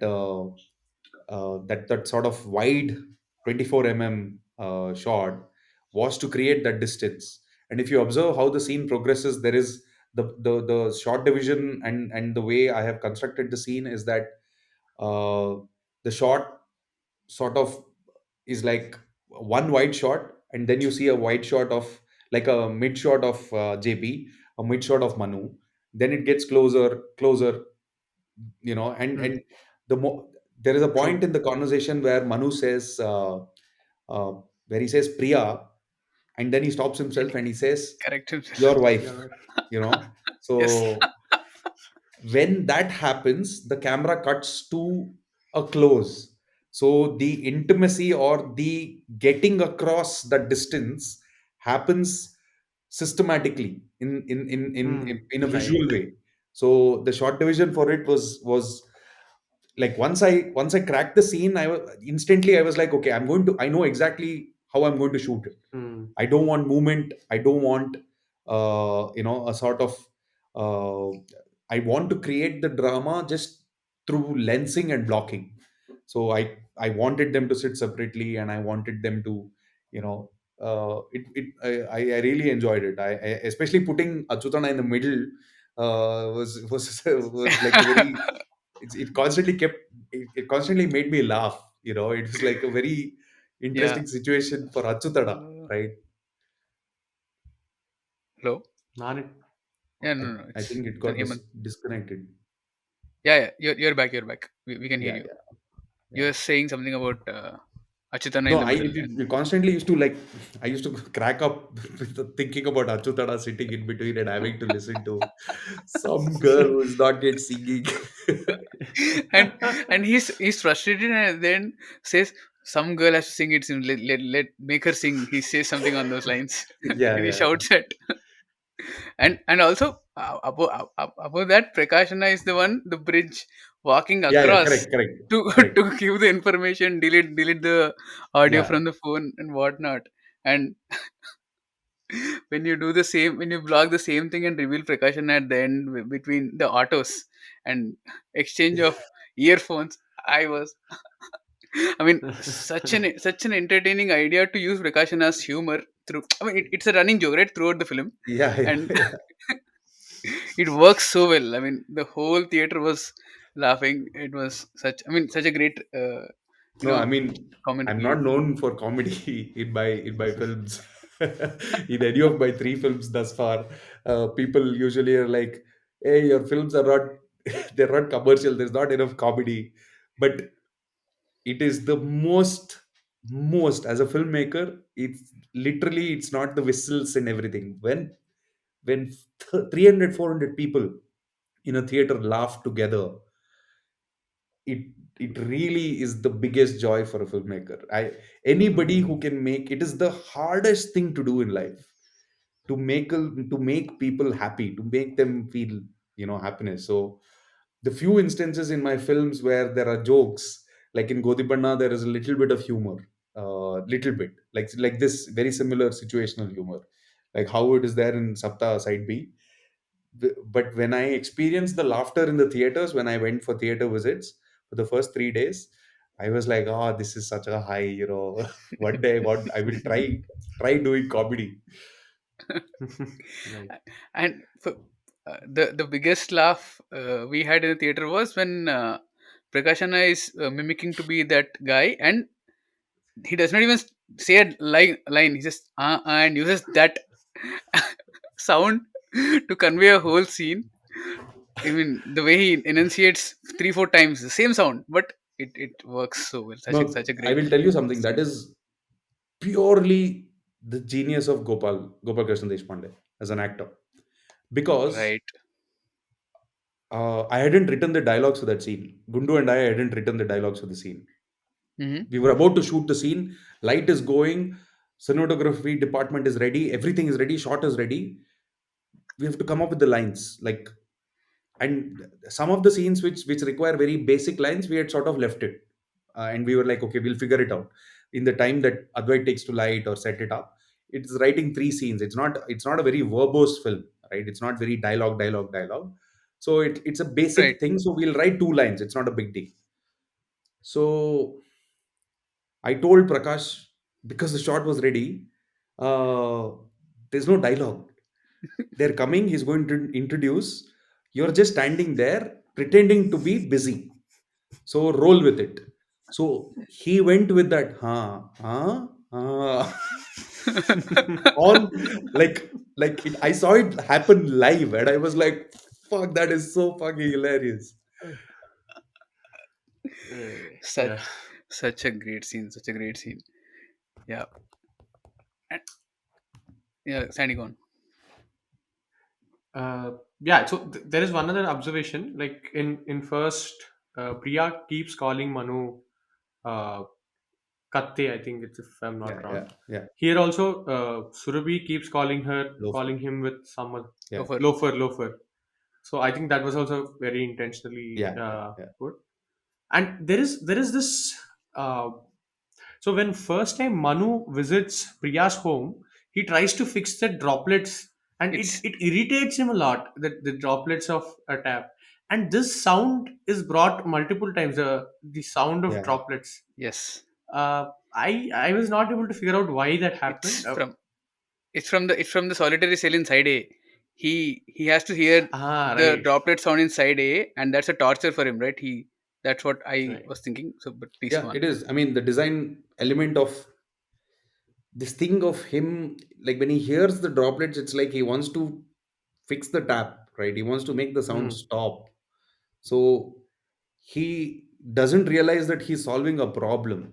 It's so, like, it is, he's not doing it with a sense of benevolence or with a sense of purpose of being her guardian angel. He's doing it and then realizing, okay, the sound is fucking stopped in my head. The drop sound is stopped.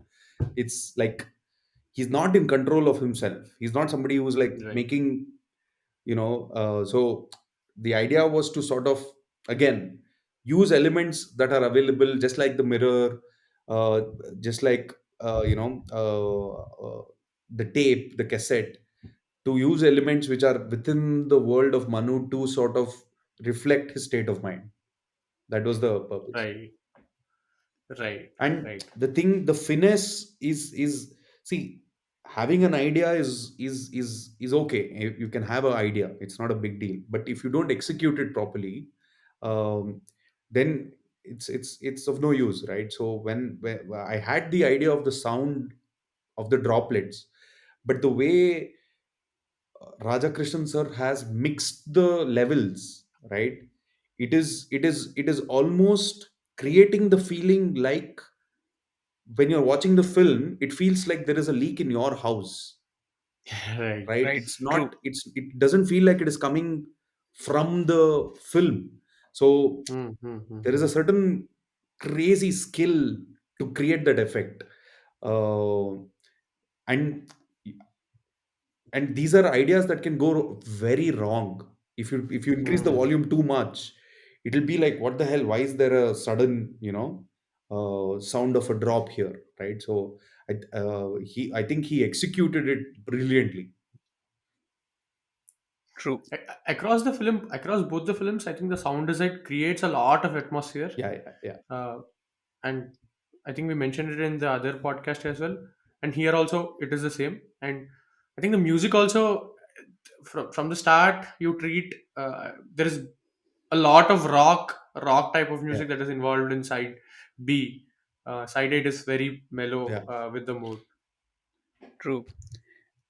And of course, there is this one transition that I loved, where from the siren in the place, it transitions to a beeping sound in yeah. the monitor. I mean, like, imagination, crazy imagination. But Yeah. No, so for that, I discussed the idea with Vishnu. I told him that I want the transition from the siren in the thing to the beeping of the monitor. So we were not able to find a sound which is of similar frequencies. So it was not in the same pitch. So we took the beep and made that into a siren Ah, Oh, okay. Okay. by changing, okay. by Right. modulating the signal. Right. Okay. Interesting. And talking about that siren and that scene, of course, great payoff with the dog. So I think you're a dog person, right? Because Yes, your WhatsApp DP has a dog. So yes, I have two dogs. yeah, and because so when I was watching Side B in theater for the first time, when that dog scene comes up, I was skeptical about, because this guy is turns over and he's killing people right, left, right, and center. I mean Manu, and I thought, is he going to kill the dog? Because and I thought that white powder was some kind of something, but when it pays off, it was such a great. It was frightening at that moment in the theater, but it was such a great payoff. But that uh, scene, when you're staging that scene, we see a shadow of Manu on the wall to the Yeah, extreme left of the frame. yeah. So so such things, these are on paper. You wrote this on paper. No, no. So when I'm shooting, it's you're trying to realize the idea and trying to create a certain environment. So when you're shooting, when I tell Advait the shot, uh, you know when you're staging it, you get this idea that you want to create a certain menace. Now you don't want to show Manu because you know the flow of the scene. You've seen him Hmm. at the edge of the at the edge of the story where this character's leg passes. You see him there, so you have introduced the idea that Manu is there.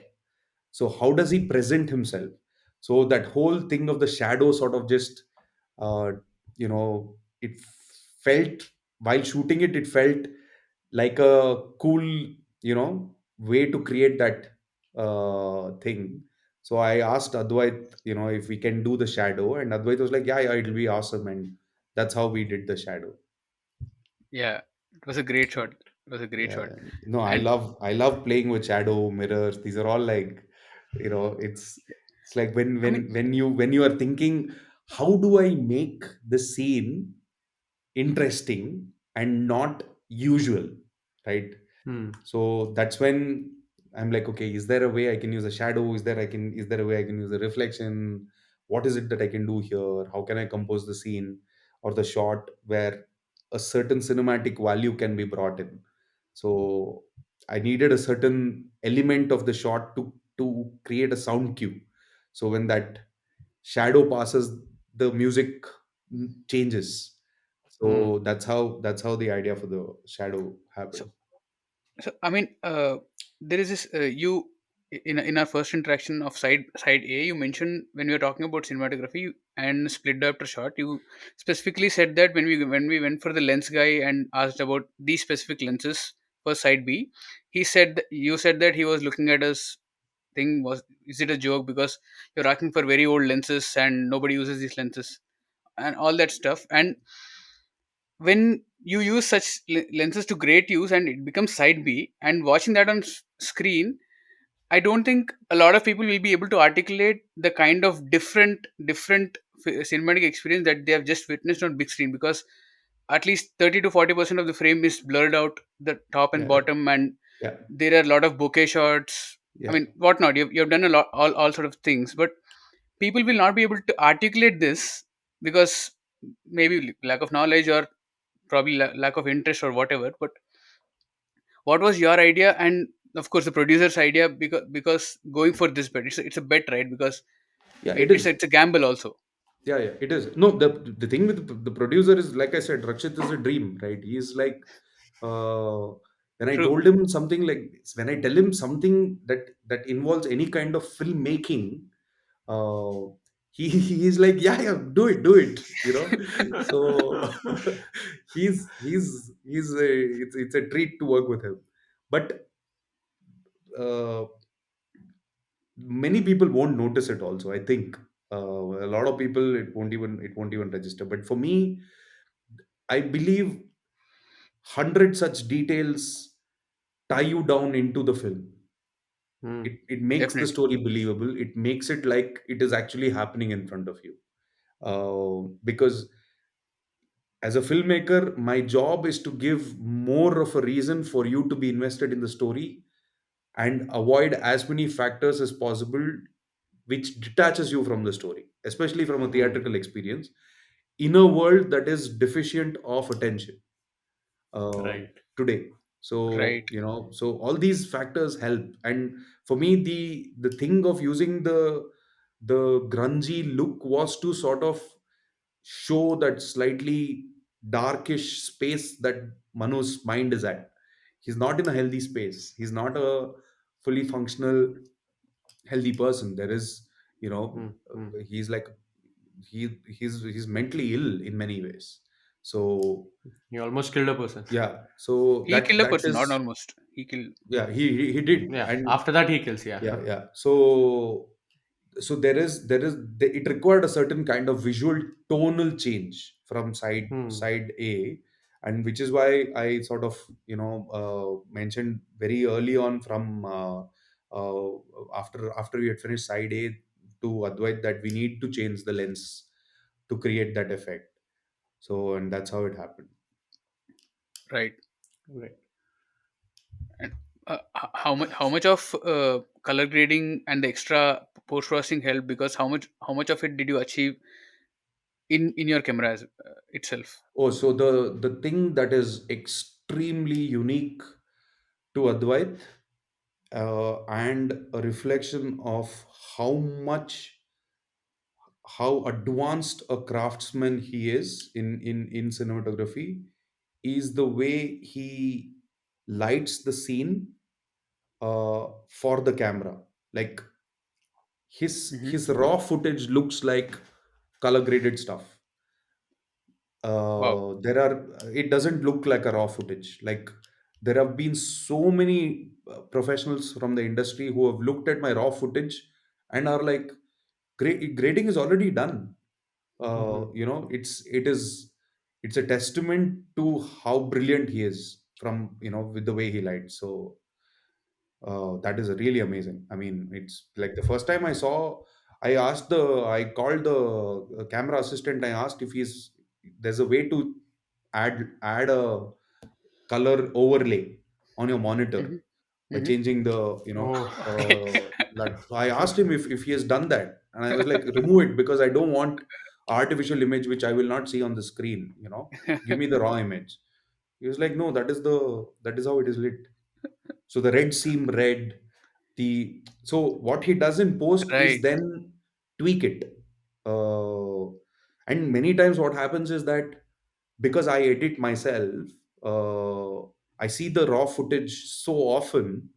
When Advait changes something in post in I actually my initial reaction almost always is to be like, you've spoiled it.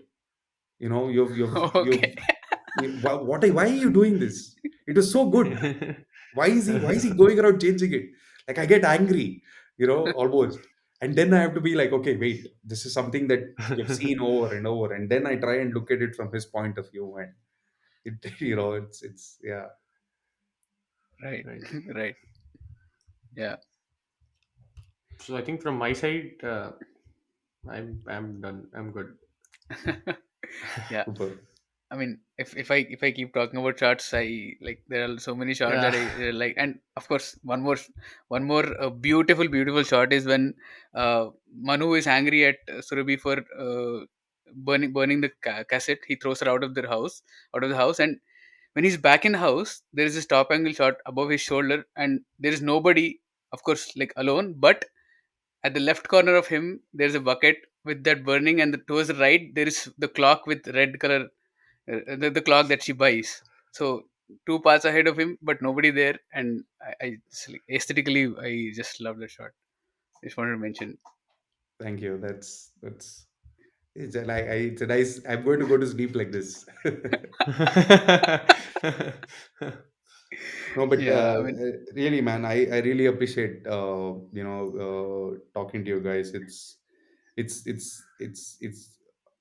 for a filmmaker who's made a film, and to hear people who love cinema, who have observed all those tiny tiny beats, and who have taken effort to do this podcast and to discuss films is just is nice. I really enjoyed talking to you guys, so thank yeah. you for Thank, doing this thank, twice. thank, thank, thank you for your time.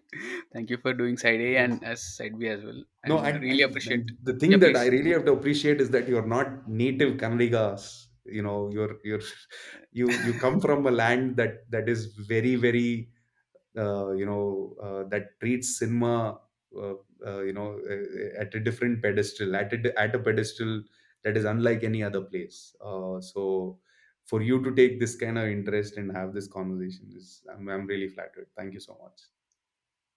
I mean, that's a huge compliment, I guess. But we don't know. We are not good Yeah. at receiving compliments. But thank you so much, I guess. But Yeah. Yeah. you creating this piece of art. I mean, I just want to mention this in the start, but I missed. Is that when I watched the film along with a few friends of mine, and this woman, I mean, a friend of mine, she was weeping heavily at the end of the film, and she was constantly saying this, uh, how can a person love another person so much that they would sacrifice themselves, their whole life, whatever their fortunes or misfortunes, for that other person, and leave, like as Manu leaves. So that stayed with me, that particular statement of hers stayed with me, and I just wanted to share that with you because I think it's a great compliment to the characters that you've written and the world that you've built in side A and side B, and it's a testament to her reaction as well. She was constantly weeping. She was uncontrollably weeping uh, after the No, I, film I'm, finished. I'm, I'm, I'm very, very flattered. Thank you. It really means a lot. But a lot of people, keep writing and asking me why is it that it was a tragedy? Why, why couldn't they be happy? I think the reason why tragedies, especially with love stories, have a certain timelessness to it is because in the nature of love itself, there is finality. It's such an altering state of emotion. It's such an evolutionary element in terms of how two people relationship and idea of love is constantly changing. It's Hmm. never, which is why you have these things where honeymoon phase is over, there are a lot of fights, and then it's become habitual, the spark is lost. But love is a constant through Yes. all of those phases, right? It's Yes. just taking different shapes and forms, and so the reason why I think tragedies sort of are very emblematic is because it sort of reminds you how fragile it is. And that's why Hmm. certain love stories have to be tragic, because it reminds you how powerful you should value it in your lives, right? I mean, there's a very famous line which I think I shied away from putting at the very beginning of the film, because I didn't want it to be too corny, and I didn't want to come across as this very, oh, this guy with feelings. So the line I think is by Rumi, where he says there are too many mediocre things in life. Love should never be one of them. Uh, it doesn't mean that you have to. I don't think this line means that you should be in love with a person. I think your love for anything, it could be a dog, it could be your work, it could be your art, it could be a human being, shouldn't be mediocre. Uh, I mean, Right. so Right. yeah, I'm glad people feel so intensely, because I feel intensely about it. I mean, I think love as an emotion in itself towards anything can never be mediocre. I think I Yeah. agree with what you just said. I think we'll just have to end the podcast on that That note, beautiful note that you've just said. like, so sounds so serene. But thank you, Yeah. again. I Thank you, just man. Thank you. Pleasure talking to you guys.